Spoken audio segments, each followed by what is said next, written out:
mga katropa, dito na naman ako para sa bagong kalokohan na gagawin natin ngayong araw.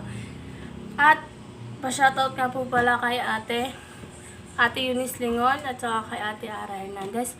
Thank you po sa panonood lagi. Ginagawa mo. Sabi kasi niya idol. Idol pa siya. Idol pa shoutout daw. So ngayon guys, ang gagawin po natin ngayon is magpa-prank tayo ng mystery sound na gagawin natin sa aking kapatid. Kung ano magiging reaction niya pag narinig niya yan. So sa mga na-prank call namin kahapon, sensya na peace tayo lahat. Thank you nga pala sa mga subscribers ko at saka sa mga sumusuporta ng channel ko. Panoorin niyo to guys.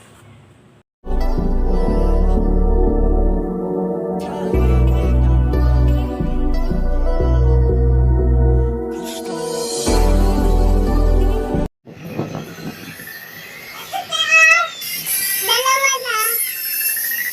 Laki na isa.